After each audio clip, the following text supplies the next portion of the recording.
Hello, my name is Johnny. Welcome to a World War II 172 scale video. Today we're going to look at out of the box kit for this IBG model, the Semovente 41, Italian SPG self-propelled gun. It's also used by the Germans. If you'd like, please subscribe, hit that notification bell, like, reply, and share. And I also have here an example of a completed one of not this model kit, but a resin one I did a number of years ago with some extras. So look at that at the end there, so you get an idea of the box art and how big this is. Let's just compare that a little bit right there, that part, so you can see that. And then let's see this here.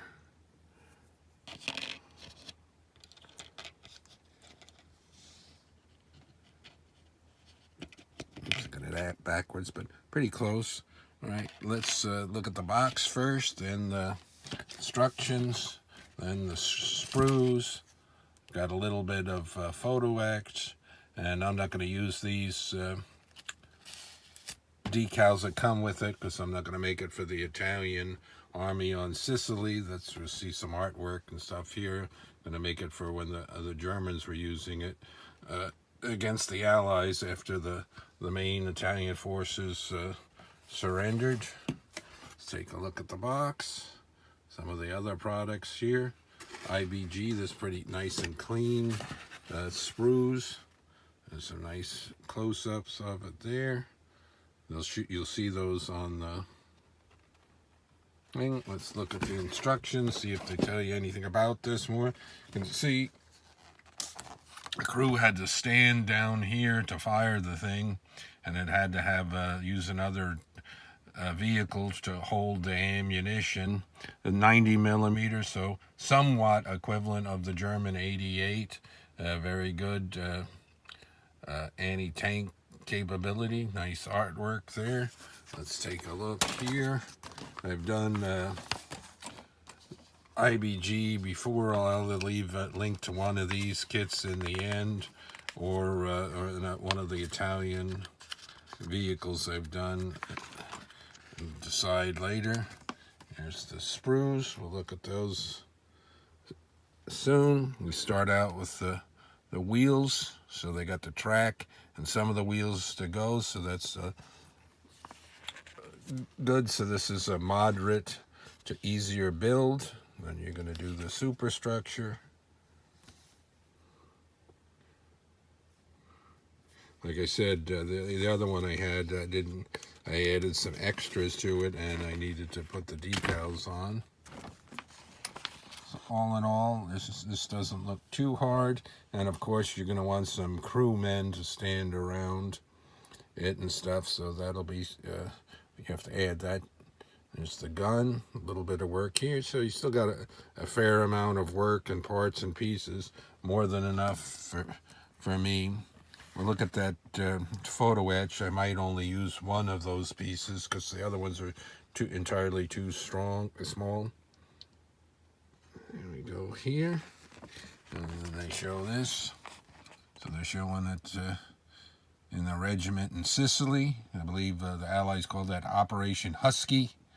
It was a little over a month fighting there on Sicily before they were going to then attack in September mainland Italy.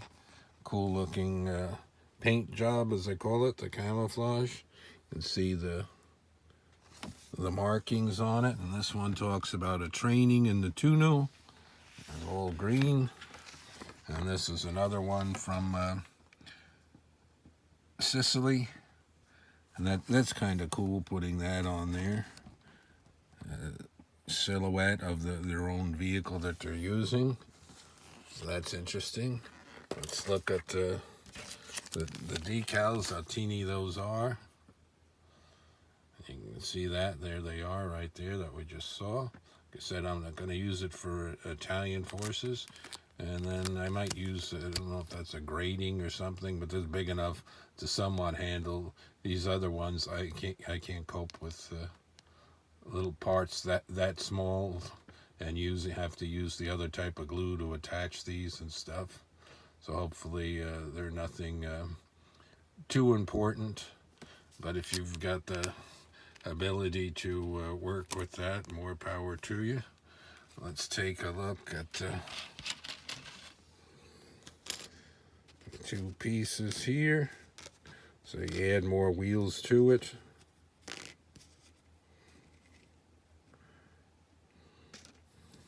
We got a left and a right side. You got to make sure you get those on properly. More of the wheels. But look at these guys, are tiny enough to try to cut off and get in place. I wonder where those are.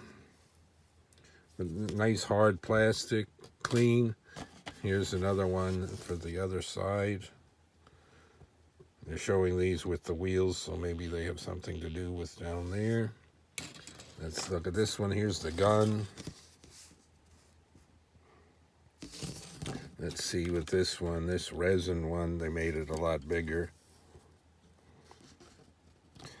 Yeah, look at that.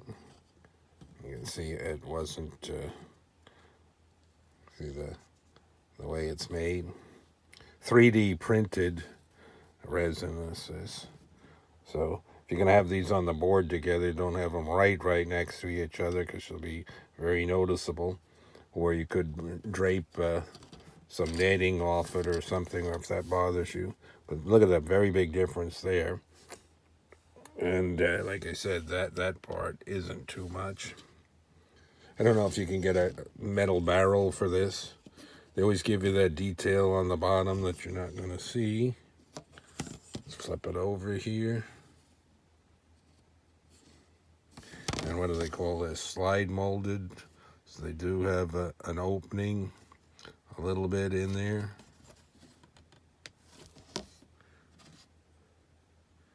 This one, I believe I had to take a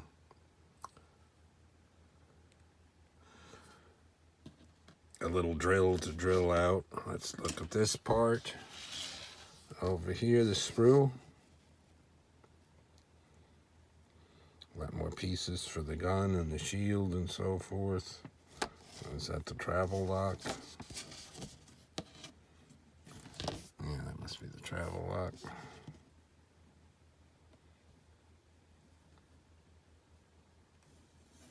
And like I said, we're going to take a look at the finished vehicle of the other one in a second.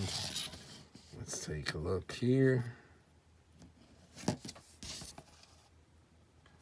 Let's see, tiny little, those are going to be the little rivets.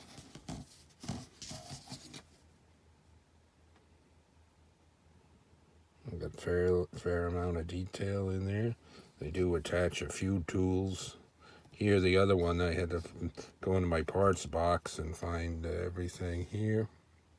There's the base where the gun sets in. Turn that over. So all in all, the build should be all right.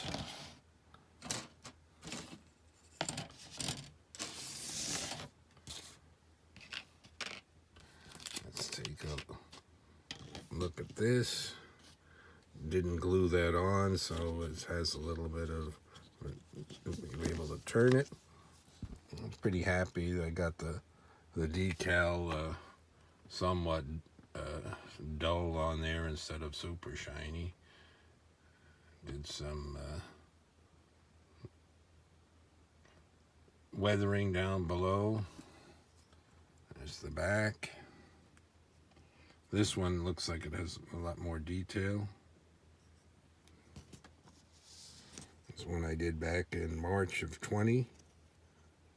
Let's look at the different tools and things I had to add on there. The giant jack, and then I add a little extras. Barrel in a box, a can, the shovel, and then the little box that a lot of the German tanks have. And then I put on a folded netting. Hard to see. There we go. That was just like bandage gauze that, you know, the white stuff, and you painted it up, and it takes a lot of paint to soak in there, and it's got a very slight camouflage look to it. Let's put this right here, over here. So this was a IBG. I've got some of their Hungarian armor too, so that's neat. So we'll look at this one. All in all, it looks like a build that's accomplishable, unlike some that have way too many parts and way too small, especially as my eyesight and so forth is getting a little bit as I'm getting older. So if and when I get this one finished, I will show it.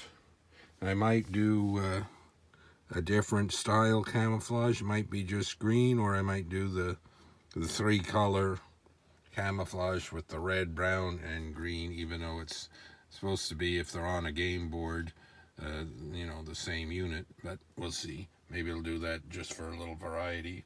And then I'll paint some men up and that. And I believe they say they took one of their little smaller tanks and converted that into an ammunition carrier for it.